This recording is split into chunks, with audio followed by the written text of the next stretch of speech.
Welcome to episode 4 of Around the Tavern. Today, the guys talk about the forgotten 4th edition of Dungeons and Dragons. Make sure you don't miss the post-show interview for characters that should have been. Without further ado... Welcome to Around the Tavern with Chris and Steven. I'm your host, Steven, with my co-host, Chris. Hey, it's backwards today, Steven. It's Bizarro behind the scenes around the tavern. It's backwards, Steven. This is a podcast that covers content from across the Dungeons and Dragons multiverse from right here in our cozy tavern. Today, we'll be talking about the elusive and often forgotten 4th edition of Dungeons and Dragons, an edition that made a lot of unpopular and bold changes to the revered gaming property. Now, Steven, as it's already stated, you're the host this episode because I know very, very little about 4th edition. So I'm going to pull up a cozy little chair and you take it away. All right. So first off, Chris, what do you know? What you know something about 4th edition, and go ahead and illuminate me. What do you know? Okay, so the few things I know about 4th edition, it's somewhat unpopular in the D&D community. Yeah, that's one of the main things I know is that it's unpopular and it kind of gets passed over because, you know, as we've already stated, I started with 3.5 and then jumped to 5th edition. And when I started playing 3.5, 4th edition was already out. Nobody ever told me about it because everyone was like, hey, it does not exist.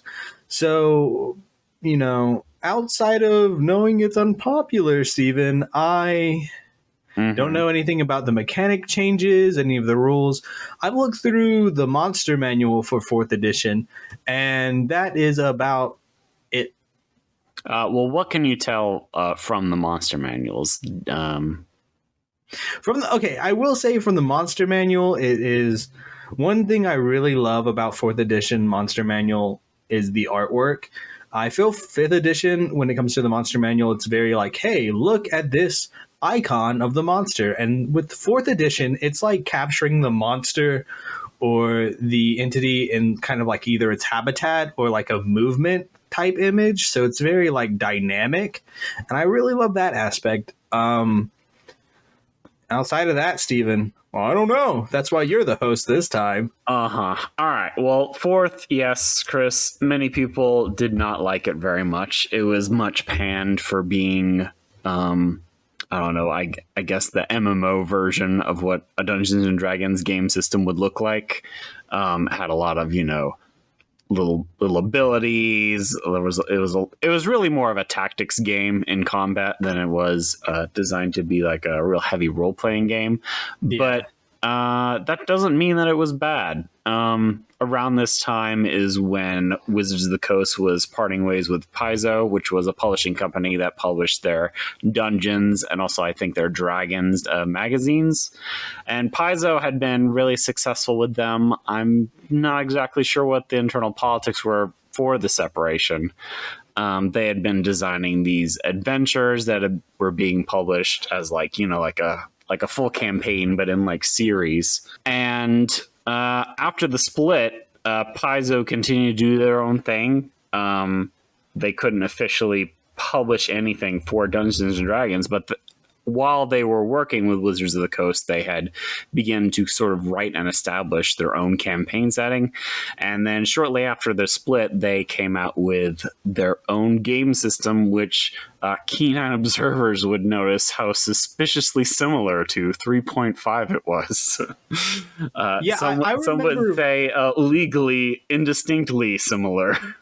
I think I remember reading something along the lines back when I was doing the history for our previous episode that like basically Paizo, since they had such a strong, you know, basically like an inside view of Dungeons and Dragons, they just took all the knowledge they already had and like, okay, we'll go do our own thing, and then just copies everything they had as far as the inside knowledge goes. Yeah, somehow all of the like setting specific stuff that they had published so far, they somehow maintained the rights to, and they did well. I mean, the fact that the Pathfinder system survived in the age of 4th edition, even thrived, I think is a testament to how much people really like 3.5 and how many people were really dissatisfied with the changes made in 4th. So, Chris, you've never played any Pathfinder. No, I've not played Pathfinder or 4th edition. Like, my experience is solely 3.5, jumping to 5th edition, and nothing else, nothing in between. That's it. Zip it up, tie it in a bag, and that's all I got. Yeah. Well, tell you what, Chris, I'll start with the good. And then after that, I'll go on a big long rant about all the bad, terrible stuff. How does that sound? Yeah, and well, I know you already asked me, hey, Chris, what do you know about 4th edition? And I said, well, Steven, I don't know anything. That's kind of a lie because I did do a lot of historical research for our previous episode.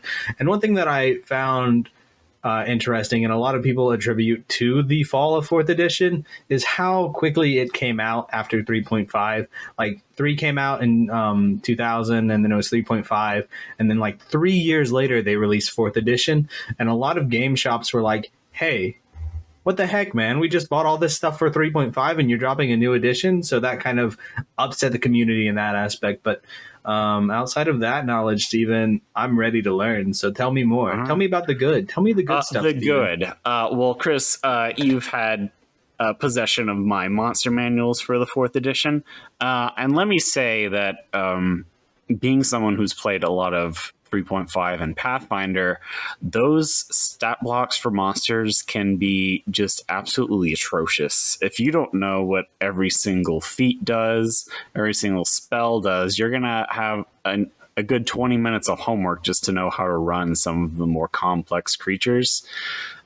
Just because, they'd have, 10, 20 feats. It's like, oh, okay, well, its base attack bonus is such and such. Do you know how much? If it had 100 feet, Steven, it'd be a centipede.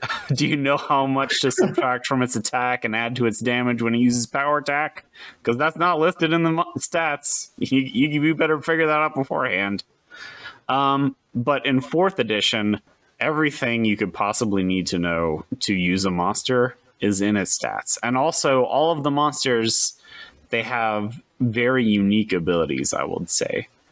Many of them will have certain things that trigger in certain instances. You have clearly defined in each of the monster stats. They'll have different kinds of combat roles. Like you'll have artillery creatures that focus on ranged attacks. You'll have tanks.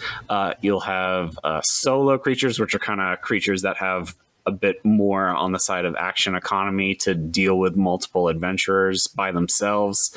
And probably one of my favorite parts of this system was there was a creature type called a minion, and they had generally good enough stats to function as a kind of your typical combat threat for their level, but they always died in one hit, no matter what. If they took any amount of damage, they were just automatically gone. So you could send out these waves of formidable creatures, but it wasn't like the players were, overwhelmed. If all they had to do was, a well-placed Burning Hands, and you could wipe out a whole group of these guys.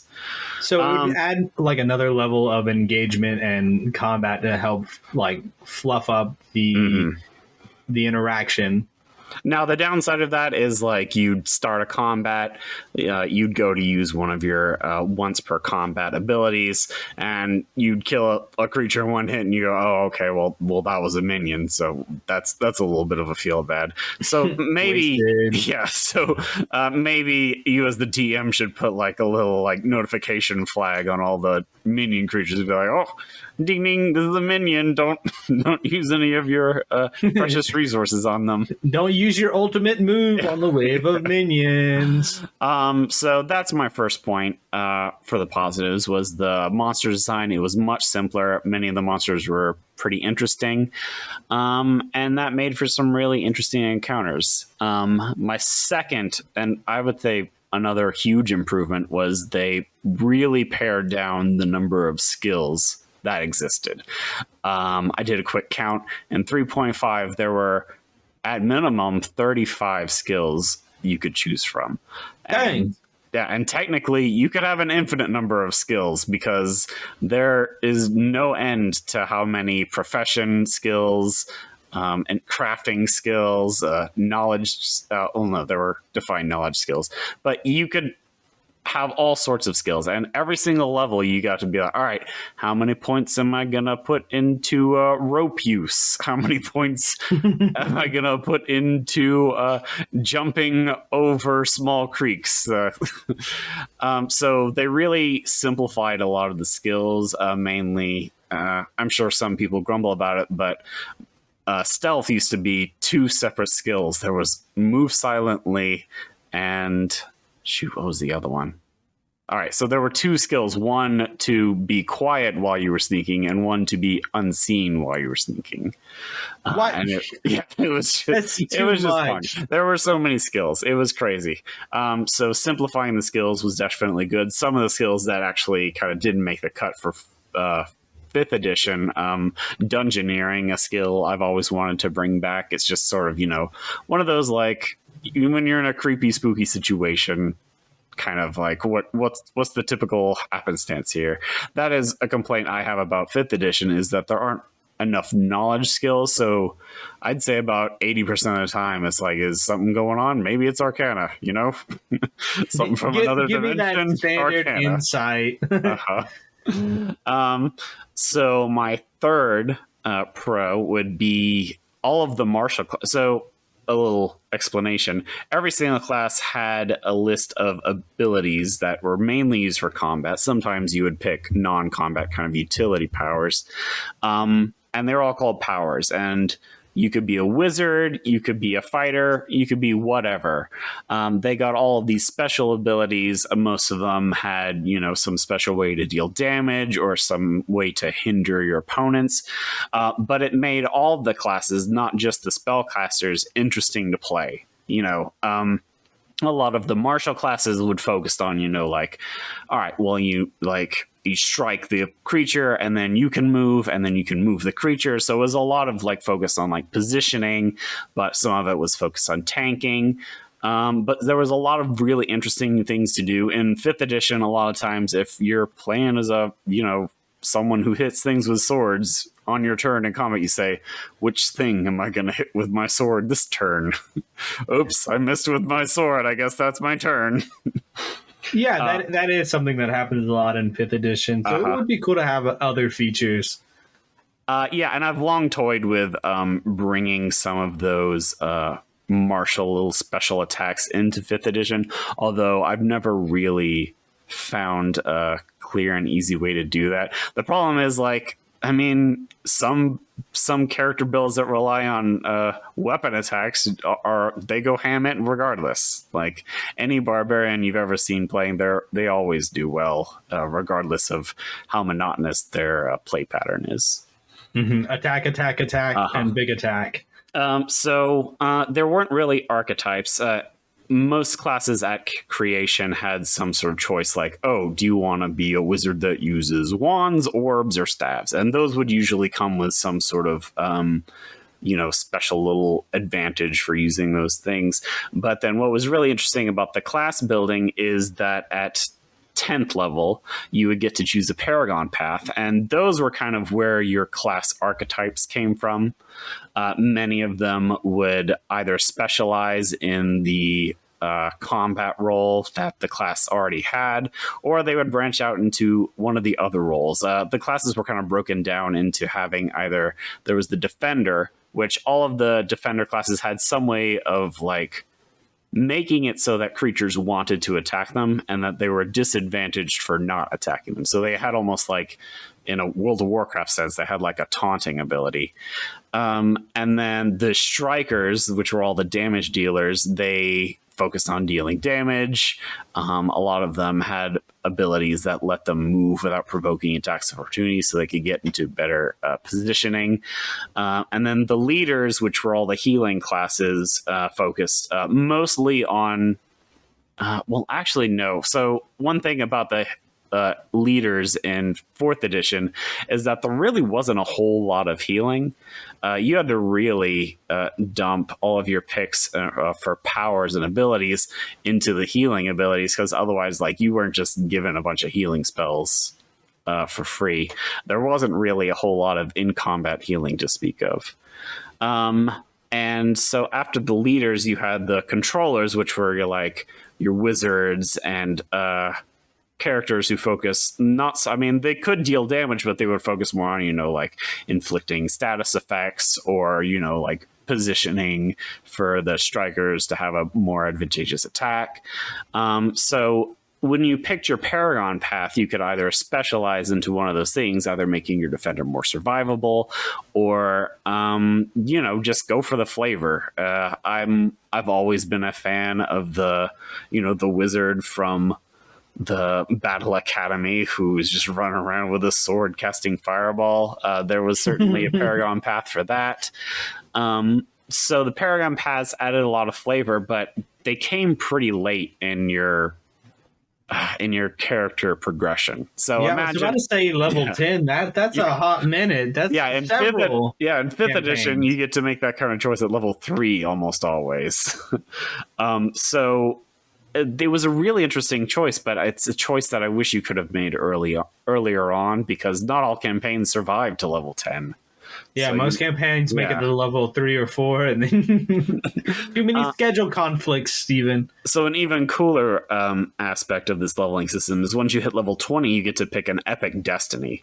And these were where your character was like truly ascending to like demigod status. Like I remember there was one epic destiny where basically you became this like master of shadow, and you could like walk the shadow, like you could just walk wherever you wanted within a week's time. Like that was just like you make, me and my boys, we're gonna go walk down quote unquote the shadow road, and we're gonna go to where we want to go. A lot of them focused on ways to make your character I don't want to say unkillable, but like very hard to kill.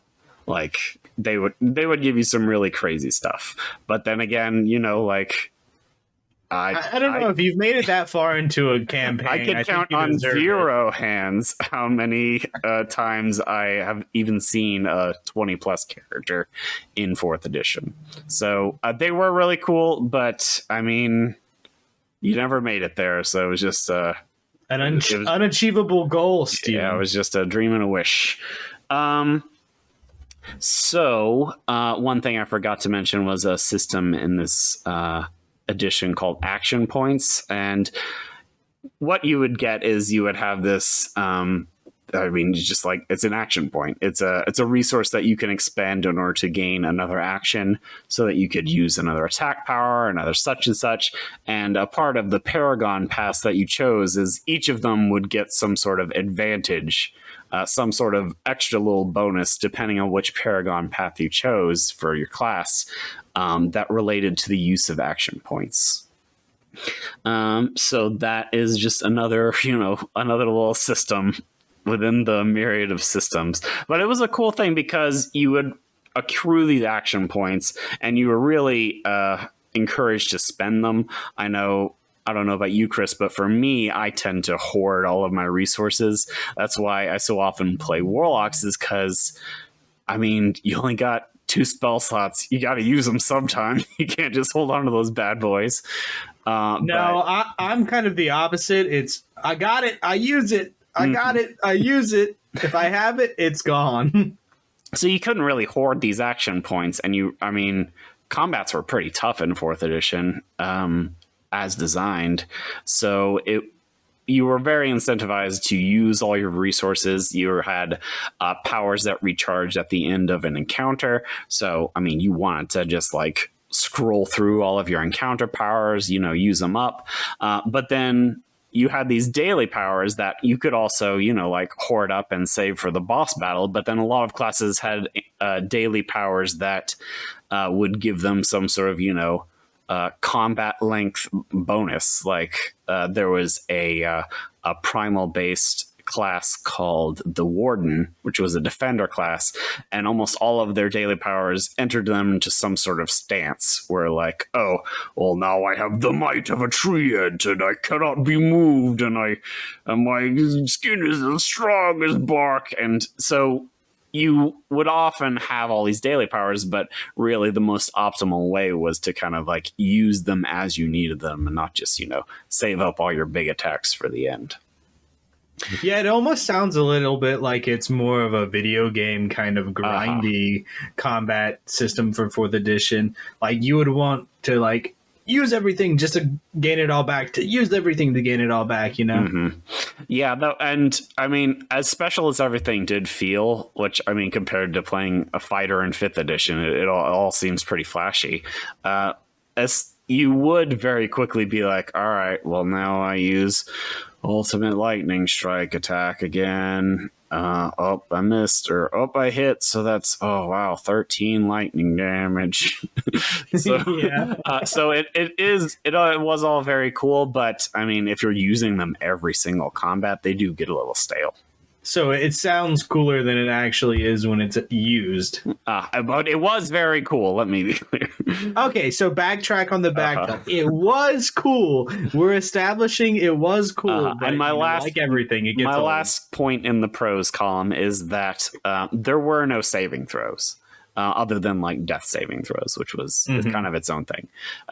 So in every single spell, every single ability that affected another creature, you made an attack roll, and it was every character had a defense against every attack. So you had your armor class, but then basically you also had an armor class for your dexterity saves. You also had an armor class for your wisdom.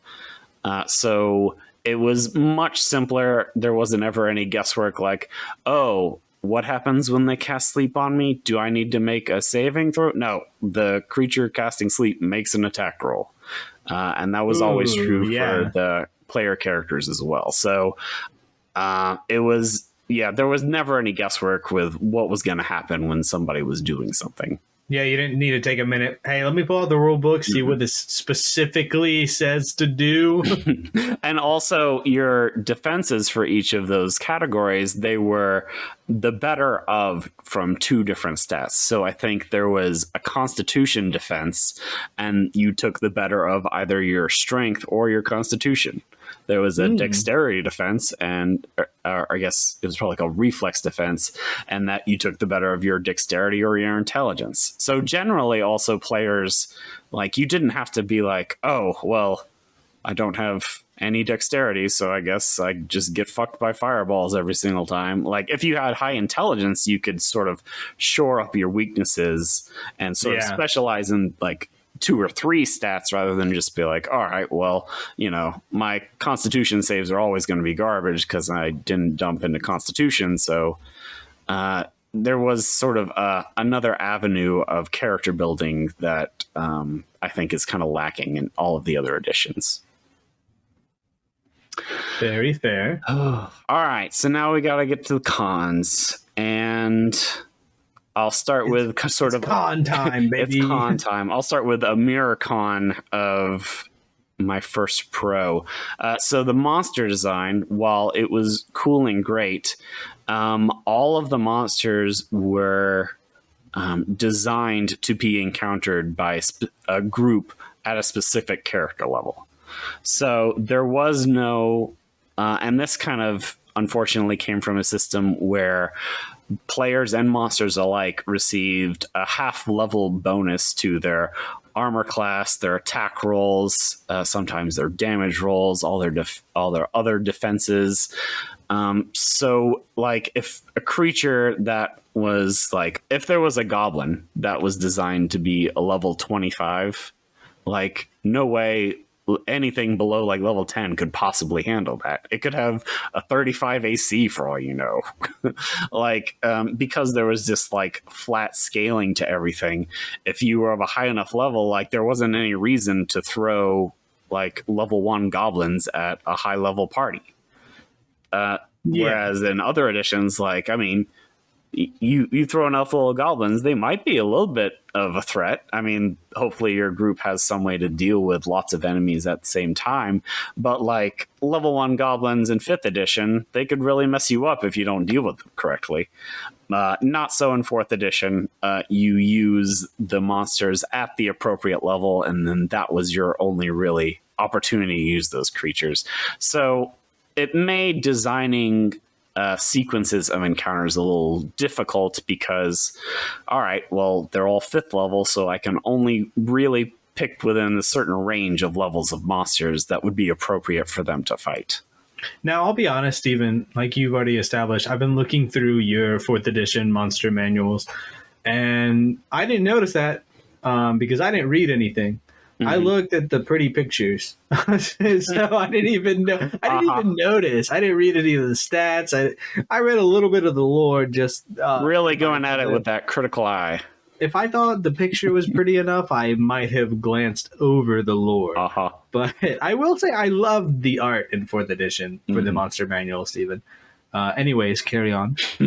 Yeah, pretty good stuff. So that was frustrating. Another frustrating thing are magic items. Typically, the way the magic items were designed, and another frustrating thing is that they were all in the player's handbook. So players would often, like, you know, come up with this dream wish list of like, oh, if I get this magic item, then I can do this, which in my mind has never been the way magic items should be used. They should be like, oh, you've stumbled across a sword. What on earth does this sword do? Not like, oh, well, I wanted the Vorpal sword, but I didn't get the Vorpal sword, so the purple sword. Yeah.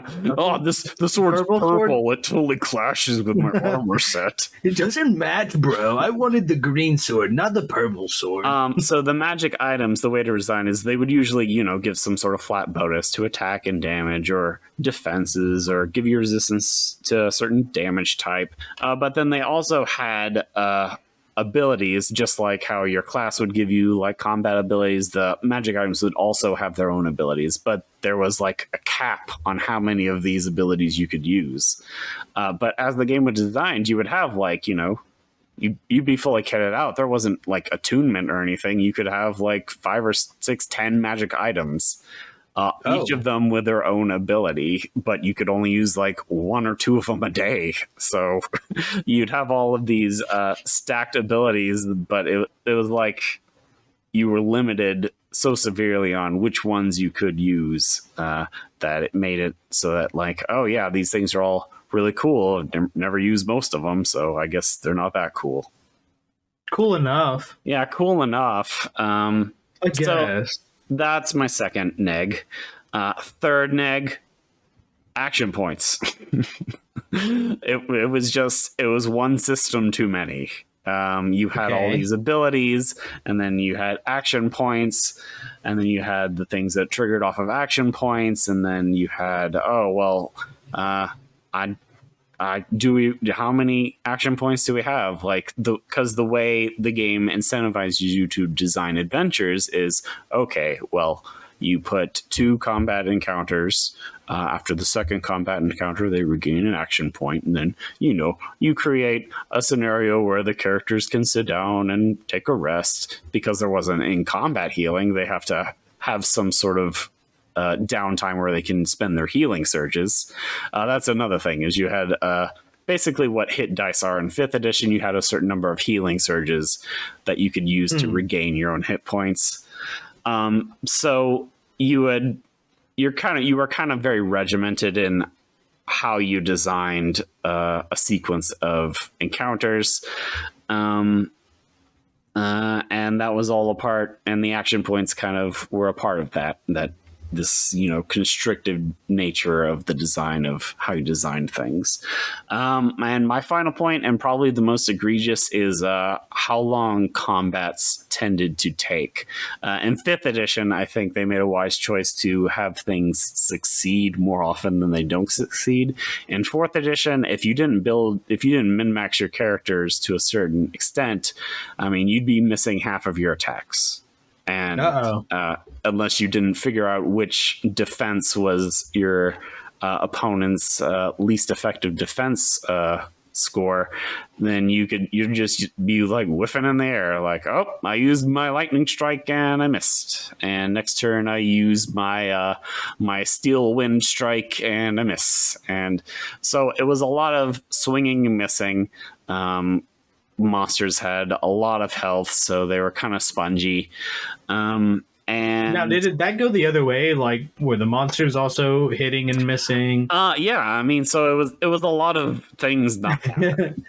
A lot of that Dark Souls roll. Yeah, a lot of dodge rolling.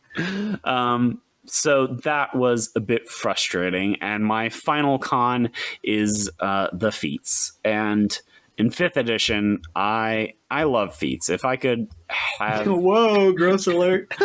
me and feats are gonna go off to Nickelodeon Studios and have just a real good time. But in 4th edition, much like in a lot of the previous editions, you were given feats at every other level or every level, and so you just had this endless list of feats to choose from. I mean, Wizards kept publishing more and more source materials for you to choose feats and character options from, but all of these feats, they were just like the most minor of bonuses. Like, oh, this feat gives me +2 damage with fire and necrotic attacks. Or, oh, this one gives me +1 to attack rolls with swords and daggers. It's like, so there's just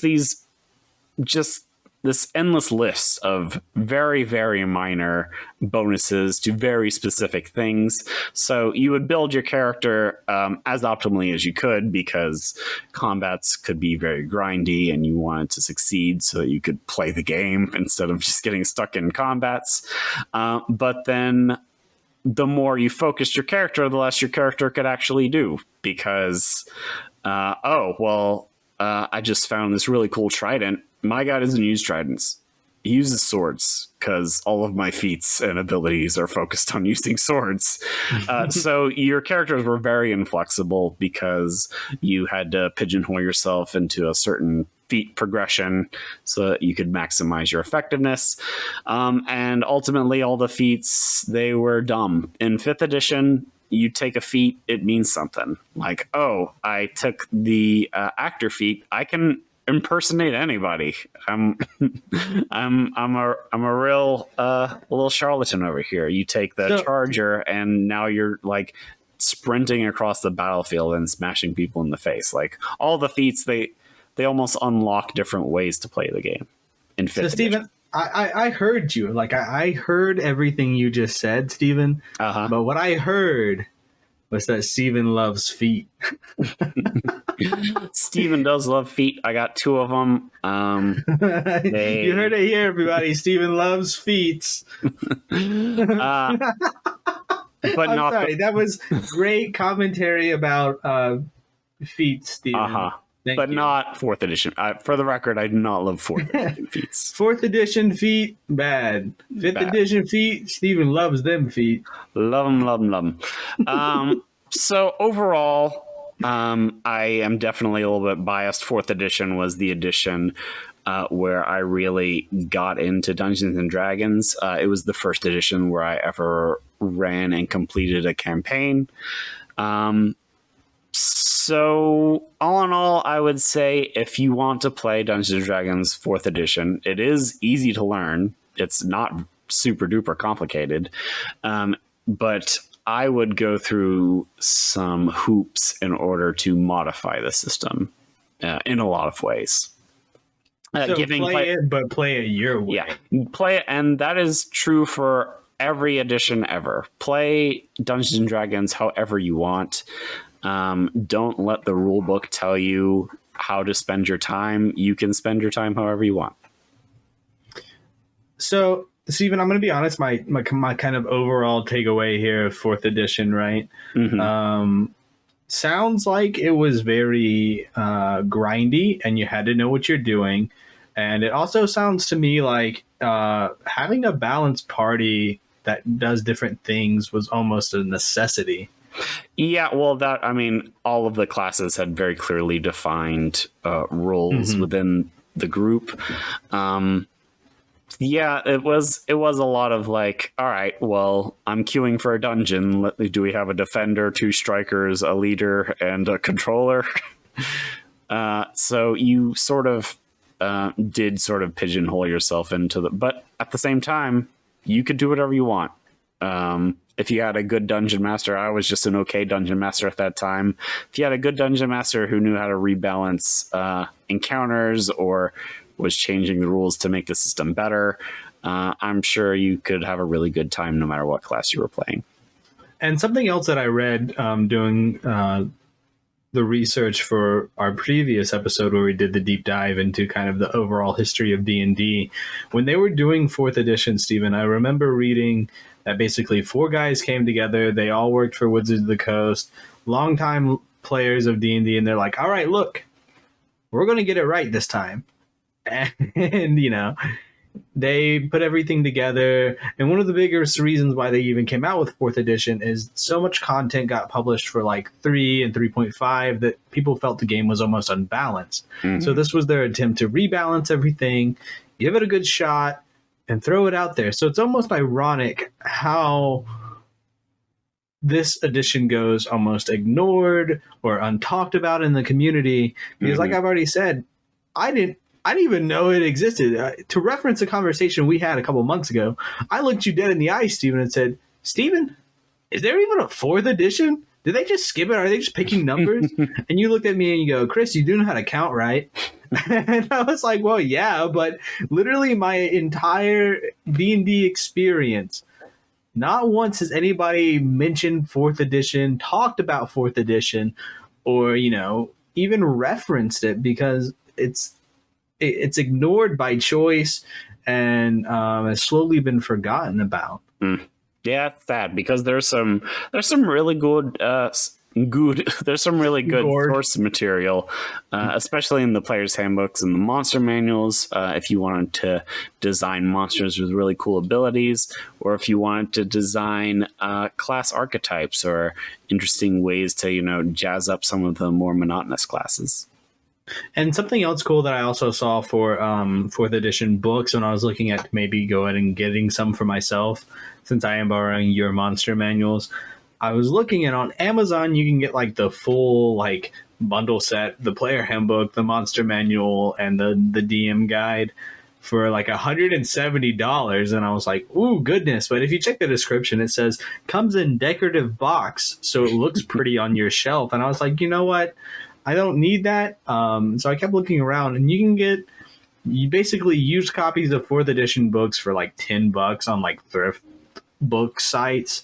Yeah. So if you're interested in getting any of material from 4th edition, first off, it's all available online, just PDF versions. So Google 4th edition PDF blank, blank, blank. So whatever you're looking for, the monster manual, I know it's online PDF file.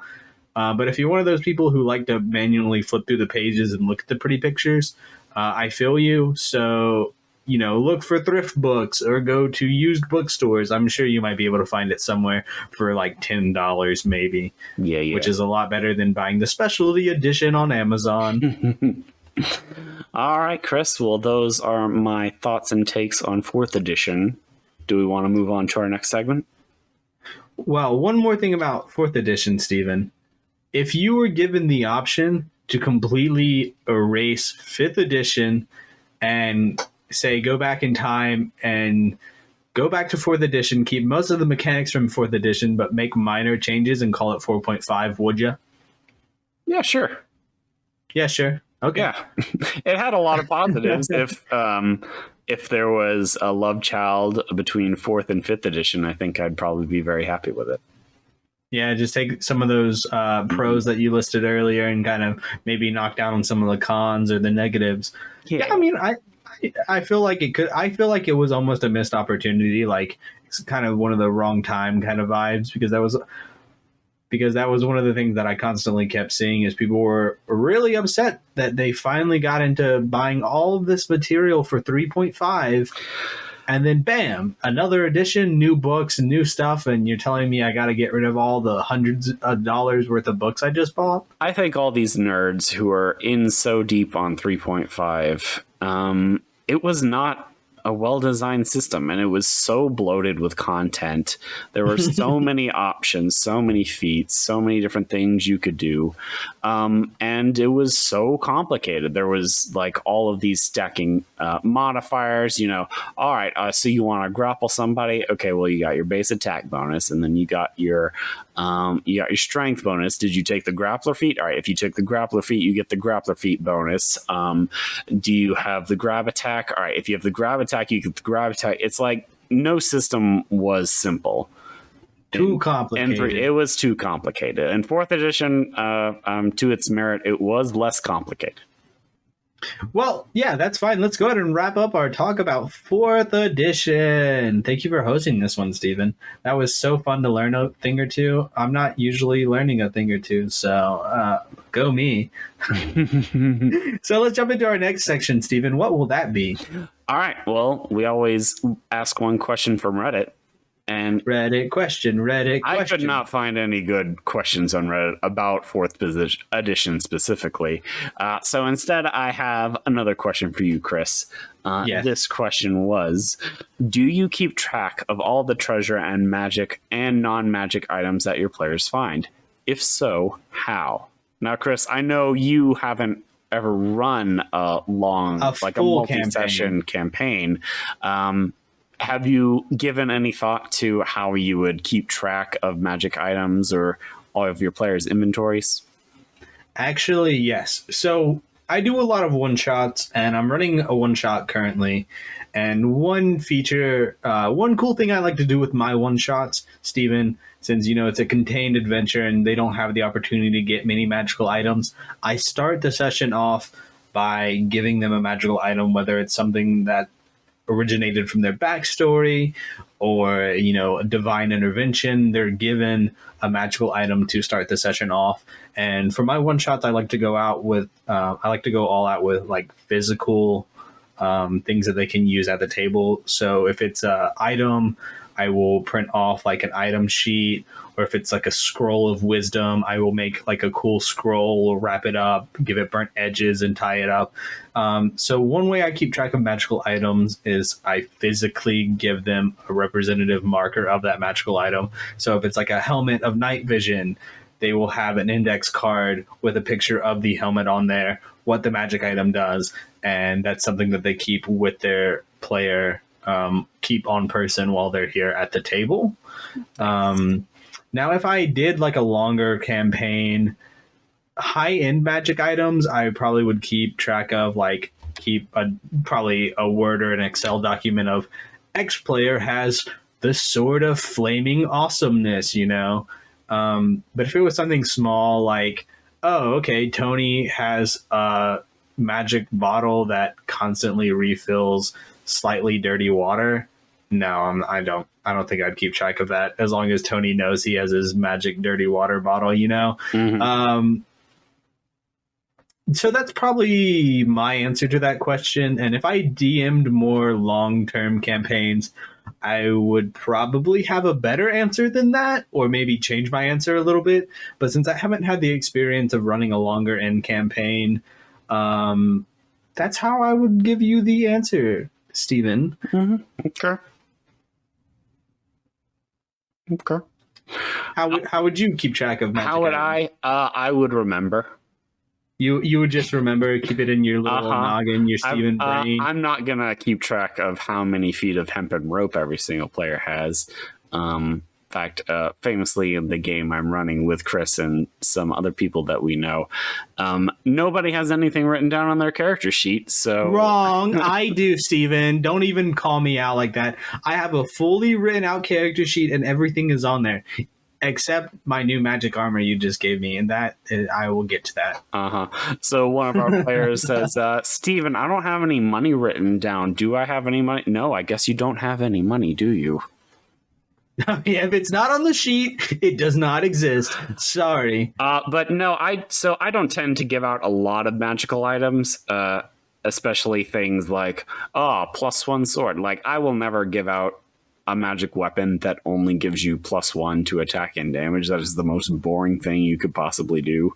If I am going to give you a +1 magic weapon, you better believe it's going to have some sort of other little special thing about it. Even if it's a goofy thing, like in one game I played in, we got a magical dagger. It didn't give any bonuses to attack or damage, but whenever you stab someone with it, they bled yarn. Like all the multiple yarns What? came out instead of blood, and it was that's wonderful. yeah, it was delightful. And that was 100 times more interesting than something that gave you a flat bonus to your weapon attacks. Yeah, I was thinking maybe it's a sword that's +1, but every time it stabs somebody, it squeaks like a dog toy. Or what if you had like a weapon that with every attack you gain charges on the weapon, and then you can you can unleash all the charges for some kind of super attack or something. You got to make them interesting. That also squeaks like a dog toy. And it makes a really loud dog squeaky noise. Yes, that is what I'm looking for, is roleplay at the table where you make dog squeaky toy noises every time you attack.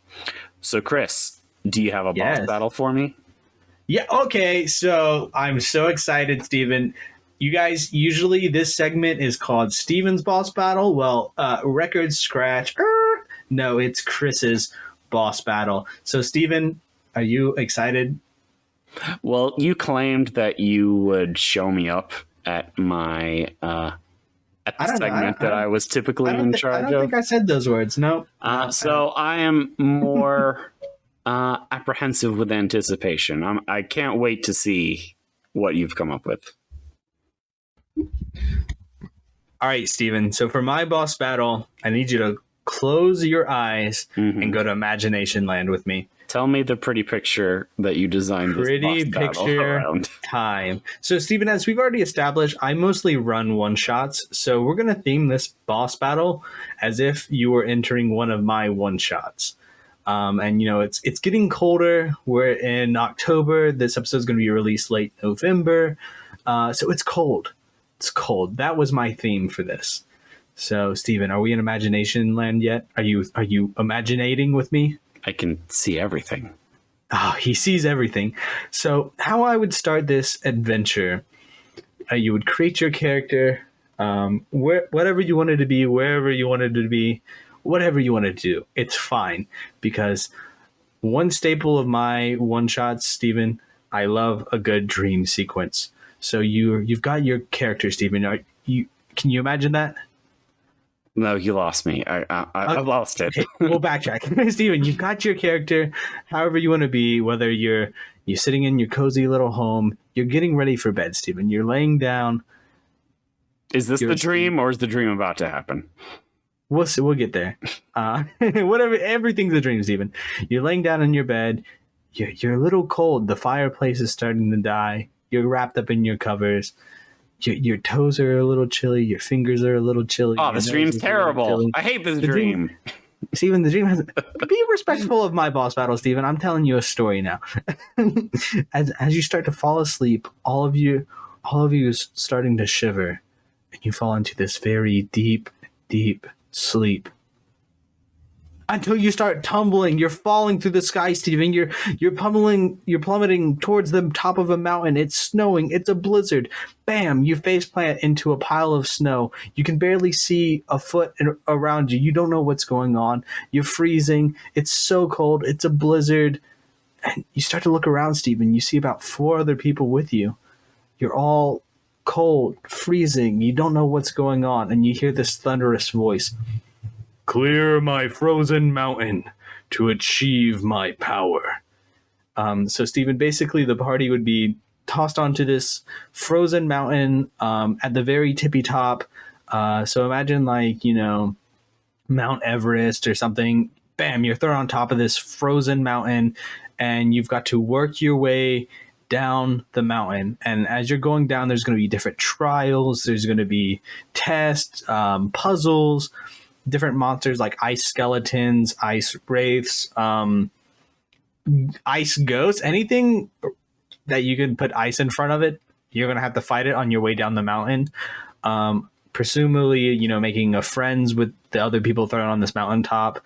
And, as you work your way down the mountain, going through all these different obstacles and different trials, you're going to finally make it to the bottom, and you're going to look at the rest of the party, Steven. You guys are surprised you survived this long. That cold you felt at the very beginning is now faded into a nice warmth. You can finally feel your body again. You feel like everything's going right, Steven. However, you hear thud, thud, thud, and around the corner, the final boss of Ice Mountain. Any guesses? It's the mountain. The mountain did it. I mean, that's not a bad idea, Steven, but you're wrong. The boss battle, Steven, is a giant mammoth comes tumbling around the side of this mountain. You know, A talking mammoth? That's ridiculous. no, I didn't say he's talking, Steven. This Well, big old mammoth. Who was shouting at me at the beginning then? Something like Ice God, maybe. And he placed this mammoth here for you to fight as your final test. So yeah, Steven, the mammoth is not talking. The mammoth is not the one who brought you to Ice Mountain. The mammoth is here as your final boss battle.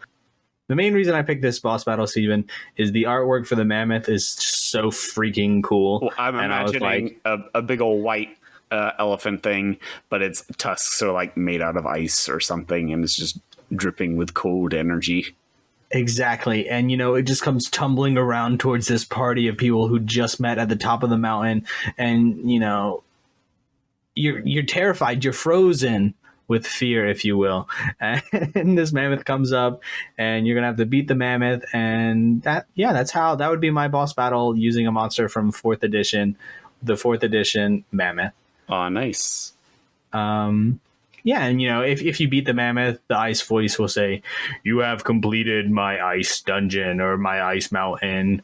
Congratulations, you don't get anything." And then you wake back up sitting in your bed, your toes are frosted, your fire's put out, and you have a slight sweat. And that's probably how I do the one shot.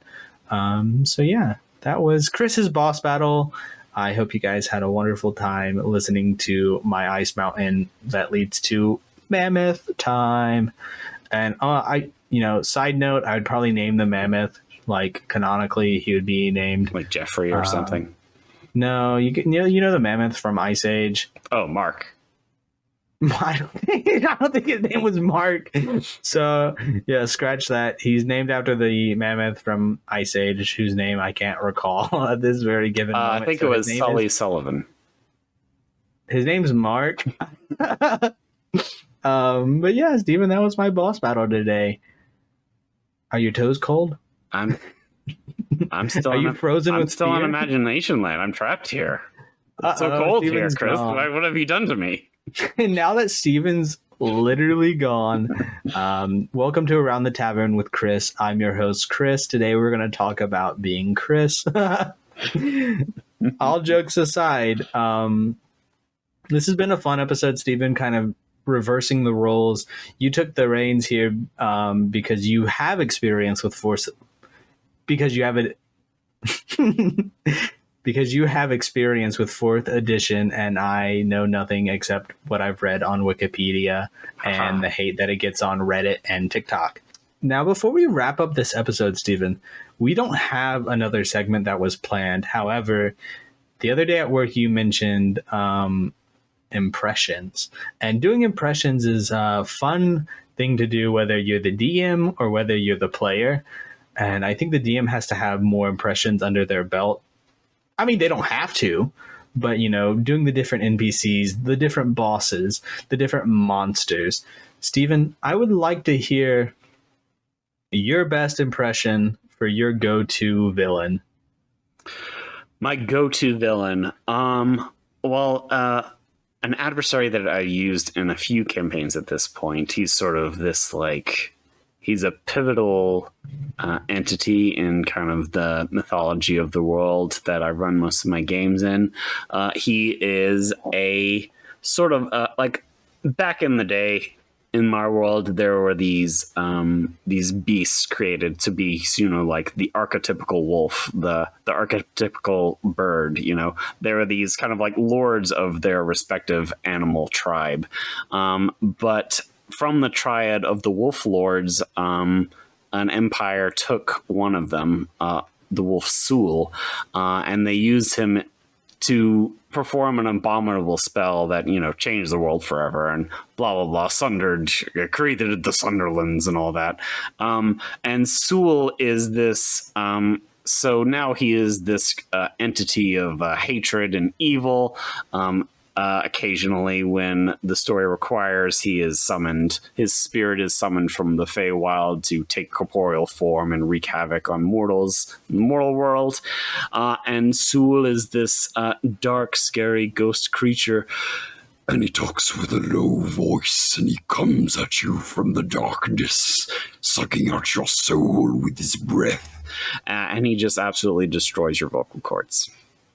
Yeah, that sounds pretty rough. I think, if I had to voice that character based on the description you just gave, hey, I'm the darkness. Hey, it's me, Sul. Give me your soul, why don't you? Come here, I'm the bad guy. Oh, I'm the bad guy now. They only sacrificed me for the spell, but I'm the bad guy. I'm the bad guy now. So, yeah, I haven't really had the opportunity to really have a big bad evil guy have the opportunity to voice something like that. But if I did, I think I would try to do an impression of other bad guys or like famous people. And one that keeps coming to my head, is, one evil person a lot of people know about is, Dr. Doofenshmirtz. Yeah, we all know about Dr. Doofenshmirtz. Steven, if you don't, you're old, but a lot of people do. And he goes, that's the platypus, right? The one that wears the detective hat? Yeah, you're getting there. And so my advice to everybody is to just pick a character you know of and then do a horrible impression of them. That's your big bad evil voice. So he sounds like Perry the Platypus. And then you just do that voice the whole time. Other than that, I think we're sitting here in our cozy tavern, Steven. I think it's time to go ahead and start cleaning up and wrapping everything up for this episode. Ooh, I got a lot of glasses to polish. You have any final words of wisdom before we close our doors tonight? People should play 4th edition. People should play 4th edition. Yeah, it's good. My words of wisdom for tonight: people shouldn't play 4th edition just to spite Steven. Thank you guys for joining us here in our cozy tavern. This has been Around the Tavern with Chris and Steven. And make sure you stick around to listen to the post-show interview, Characters That Should Have Been, a contest series where I interview 6 different people about characters they've made, but they've never played. Thank you guys for joining us. This has been Around the Tavern. We'll see you guys next time. Bye.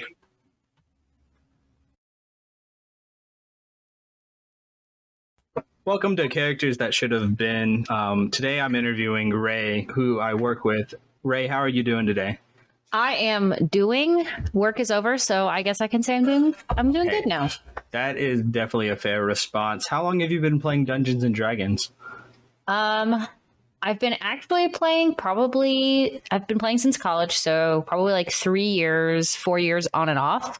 But I've known about Dungeons and Dragons for a long time. I just didn't have any friends in high school to play with. Oh yeah, I was in that boat. Yeah. Which edition did you start with? I started with 5, and I still play with 5. I have looked into 4 and 3, but truthfully, it's a lot. So I've stayed away from them for the most part.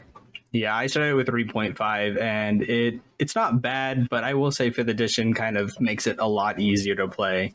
So it would be a lot more work to go back to one of the previous editions. Yeah. So would you say that you're more of a player, or have you dungeon mastered at all? I have. I've led one campaign. We did that for a few months with some friends of mine, and then my husband and his family. And that was really fun, but I have been a player in others' campaigns more than I've led games. So you're familiar with both sides of the Dungeons and Dragons token there. You've played and you've controlled the situation. Mm-hmm. Yeah, I would love to do more games, where I would be the dungeon master for more games, especially now that COVID restrictions have gone back a little bit, because I would love to make a board with a whole little city on it and a bunch of minis and everything. Yeah, that would be definitely cool. So to kind of get into the topic of the interview today, characters that should have been a character you've made but you've never gotten to play. I'm sure you probably have a couple, but what's the one you brought here for us today? Today I have, I'm going to call him Jeff because he doesn't have a name. He's just been a guy that's been floating around in my brain for a while, but I thought he would be really fun to play. Do you want me to go into his whole sort of backstory thing? Yeah, go into his backstory. Tell us all about him. Race, class, age, backstory, trauma, whatever details you have. Let us hear about it. Okay, I'm gonna tell you all about Jeff, or as much as I know about Jeff. So he is a human warlock so he's really into music. And one time he went to a concert in Feywild because he got tickets from a buddy. And he met this chick while he was at the concert. They hooked up and then they went their separate ways. A couple months later, he gets a message from a raven saying, hey, I had a kid. It's your kid. You need to pay up. So this is when Jeff realizes, shit. Yeah, typical Jeff moment. Yeah, shit. It was the girl at the concert, or the woman he hooked up with at the concert, and is a lower member of the Sealy court in the Feywild. So she doesn't have a lot of influence, but enough where she is like, all right, you got to pay up, or there's going to be consequences. So basically, he's like, all right, well, I got to step up for my kid. Yeah, Jeff, get it together. So they get married. They have a really messy divorce not very long after. Turns out marrying a rando chick from the Feywild wasn't going to work out very well. Sorry, Jeff. So they have a really messy divorce, and because they separated, and I mean, he's just like a human guy. Yeah. So he doesn't really have anything going on, but whatever. But they still have this kid, and she's, from the Feywild. So she wants to do something, so fun, so fresh, a little cruel. So the court determines that they make a pact. And that's when he becomes a warlock. Because before this, he was kind of like a tradesman. He'd do odd jobs, but he didn't have any sort of any influence or anything like that. So now he becomes a warlock with his ex-wife. Oh, so Jeff went from being a usual lad to having a kid, to getting married, to getting divorced, and bam, now he's a warlock.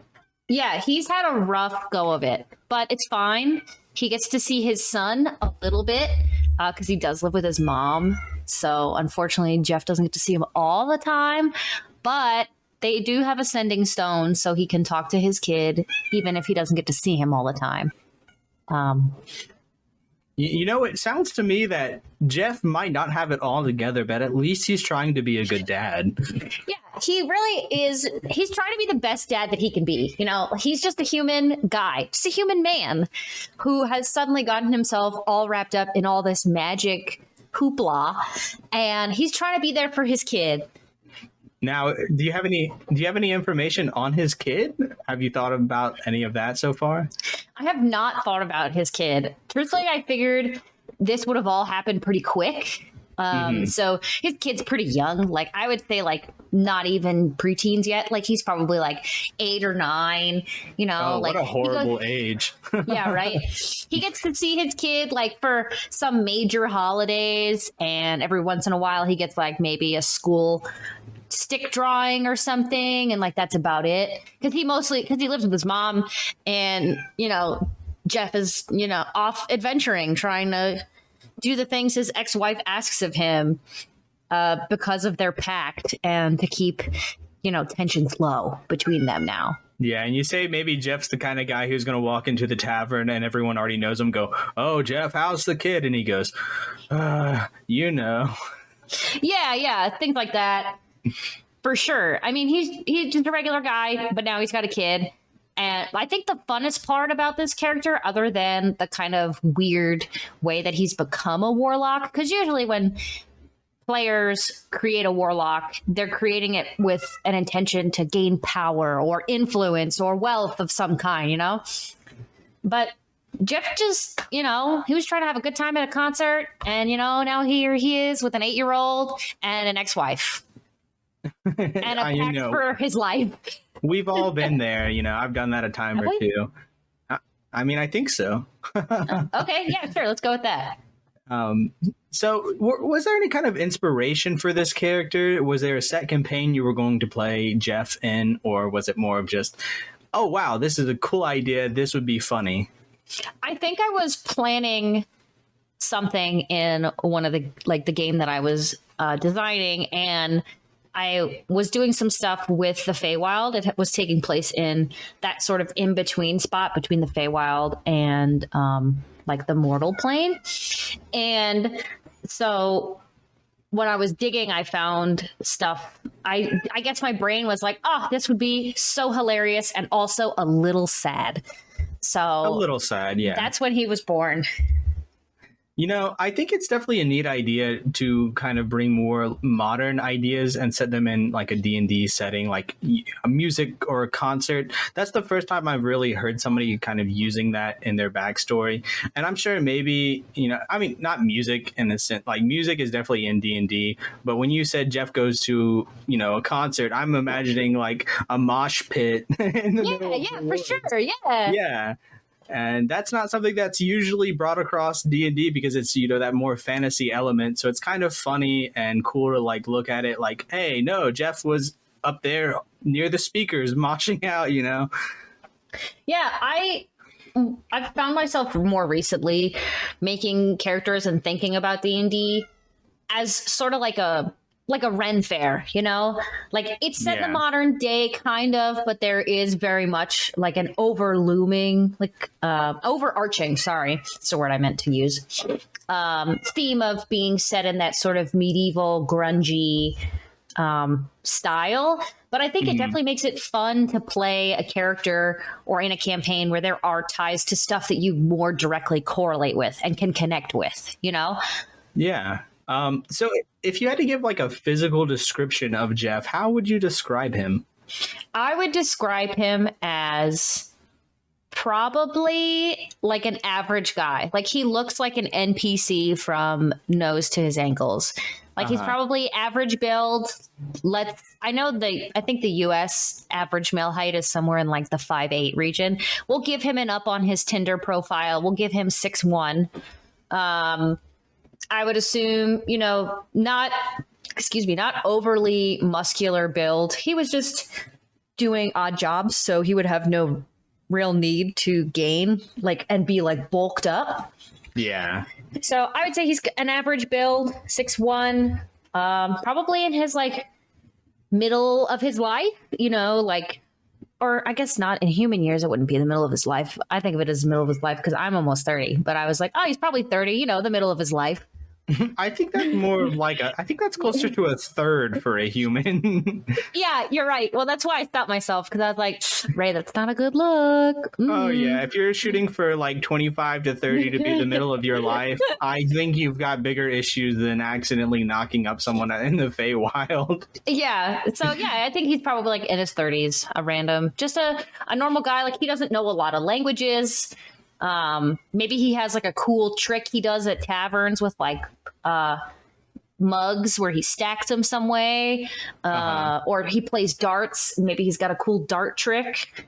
But otherwise, he doesn't like stand out. Like if he were to go like on a secret undercover mission, he could blend in pretty good with normal, you know, society, like the random people doing their jobs in town on streets and stuff like that. Jeff also sounds like the kind of guy who would have severe allergies. Oh, we Just can definitely make that canon. Being for out sure. and about, yeah. For sure. But there's definitely, he may have gone to a concert, but they do not have antihistamines in this day and age. He is going to suffer a lot, but that's okay. It's for his kid. Oh yeah, Jeff is the dad of the year in my opinion. He tries his best, and that's all we could really ask for. Yeah. Is there any kind of other explanations or stories you would like to tell about Jeff before we wrap up the interview for today? I think the only other cool thing about the character that I really, really wanted to play was the fact that because, you know, he is a warlock, usually the dungeon master or the game master plays the role of the patron for the most part. In this case, I think it would be super fun if you had your DM make a roll table. So every time your wife calls upon you, your ex-wife calls upon you to do something, you have to roll for it. And from your roll table, it could be any slew of things, from little jokes like pickpocketing somebody in town, or it could be where she was out doing something and somebody made her upset or it didn't work out. And now you have to go and like take one of their toes, or like like make them look like a fool in the middle of town, like something like a larger scale, probably not murder, but you know. Yeah, I feel like Jeff would have to go do these tasks, and it'd kind of be like Sal from Impractical Jokers, where he's just constantly apologizing. Yeah, he's the butt of the joke. I have to do this. Yeah, he is the butt of the joke in every scenario. And every time his wife would, you know, be like, bring, it's me, or like send a raven or whatever she chooses to send his way to be the bearer of bad news that he's due on his payments, it would kind of be like he'd see it, and I can only imagine he would groan, just like, oh God, what is it now? What do you want? Yeah, I definitely like your character of Jeff and his entire backstory. And if there's nothing else you'd like to tell us about Jeff, we've got another cool topic today that's not a part of the interview. You know, Around the Tavern, I've already told you about it because we've been working on a side project for your business. And if you want to talk about that a little bit. Yes, of course. I would love to insert myself into your thing here. So I own, operate, and manufacture, if you want to use the word manufacture, handcraft, tabletop, RPG, and fantasy themed stuff. Stuff and things. I mostly do soy wax candles, and I've recently started getting into cold process soap. So I have a good slew of products. I also sell dice. I don't make the dice myself, but I contract them from a US dice maker. So if that's something you're interested in, I do those sorts of things. I sell through Etsy. I have a Square, and then I try and get to like local enough fairs when I can, but because of work, it's pretty hard to get off on the weekends. Yeah. But I started about a year ago, and some of my most popular items are our D20 candles, which are little candles that are shaped, you know, just like a D20. And all of our products are named after either like a fantasy item or a theme. A lot of them are tabletop references in some way. And I started it because I wanted to make something that was fun. I've always liked art and doing stuff with my hands. And I think it's been really cool to connect with people all over the country here in the US. And then I've also had some people that I've connected with overseas. I've sent orders to, where have I gone? I've gone to Germany, Switzerland. I had one for Australia, which was like really cool. How did the shipping work for those? Because I know you probably have to pay like extra to ship them there. Yeah, the shipping is always more. And when I do get orders like that, like I had an order for, I think it was like Denmark or Germany, something like that. I've had quite a few orders for Germany. So if this is reaching anybody in Germany, hello, welcome D&D people in Germany. I don't know what it is, but I get a lot of hits from Germany and I love you. Thank you so much. But they just ordered literally one $8 candle. It was one candle. Oh, and it was going all the way over there. The shipping was more than the item. And I try and like, when I make my profiles, you know, everything, because I make everything by hand, there are some, you know, discrepancies in color or in weight by like a little bit. The post office does not care about those discrepancies or the fact that it's me making products out of my spare bedroom walk-in closet. So I try and account for that in the shipping, and I try and go a little bit heavier than what my heaviest item has ever been by like an ounce. Yeah. It's like usually it's literally like an ounce. And so when I got this order, I was like, oh my God, this is like such a big order. I'm so excited. And And then I look at it and I print out the, packing slip. And I'm like, it's one candle going all the way overseas. And do not get me wrong, I was so grateful even for one candle to be sold. But when I got it, I was like, I felt so bad that they had to pay so much freaking money because the post office was like, this is what it's going to cost, buddy. This way or the highway. So Yeah, I try and put stuff in those packages. Like I'll put in extra freebies, stickers, samples, whatever I can with being within that shipping limit. Because I don't know, my heart hurts for people who buy stuff and the shipping is really, really pricey. And the pricing just keeps going up and up and up. But I try and keep my prices pretty reasonable, especially with what we've been working on. I think it will be a pretty good price point, and it'll be coming out right before the holiday season for gift giving season, if anybody is interested in gift giving season. And what you're referring to there is we're working on a collaborative item here, and it's going to be the Around the Tavern candle that Ray has made in her shop. And if you actually want to say the name of your shop here, this will be the the good time for that. Okay, yeah. My shop is I call myself Arcane Comforts. I'm on every platform as Arcane Comforts except for Tumblr. Sorry, I gave that up in 2019. I cannot go back. But I'm on Etsy is my big selling platform right now. But you could also find me on TikTok, Instagram. I have a Square page as well. And then I also have a newsletter that I try and send out at least twice a month. It's just me doing all of it. So I try my best to keep people updated and to keep bringing new items into the shop. So the newsletter is like the best place to more directly get in contact with me if that was anything you were interested in. And if any of you guys listening right now are interested in going to Ray's shop, Arcane Comforts, we're going to have it linked. If you're watching on YouTube, it's going to be in the description there. And if you're listening on any of the other platforms, if you go to our YouTube, Around the Tavern, it will be linked in the description of this video. Ray, do you have anything else to say before we wrap this up for today? I don't think so. Just thanks for having me on, and I can't wait to see what everybody else's entries are. I'm so excited to see what other people come up with, because D&D is great because you can get so wild with it, and I'm so excited to see what the others have brought to the table. Yeah, I've been interviewing people from all different levels of experience from D&D, from about, a year to like 8 or 10 years worth of experience in Dungeons and Dragons. And so far, I have really enjoyed all the characters that I've received. And we'll be making that decision in the final episode. Episode 8, we'll reveal who will win characters that should have been. And the winner will get the Around the Tavern Award, which will be a physical award. So if you win, I can give it to you in person because you're not that far away from me. But if somebody else wins, I will be shipping the award to them. Oh, great. And you best believe we will exploit that opportunity to make several TikToks about it. Photo opportunities, everything. You will see it on every page that this is on, every presence. Everywhere. Everywhere. Thank you for joining us today, Ray. We had a great time listening to your character. And thank you, everybody, for listening to the episode. And I hope you enjoyed our big topic of the week. I'll see you guys next time. Yeah. Thanks for having me. Bye, guys.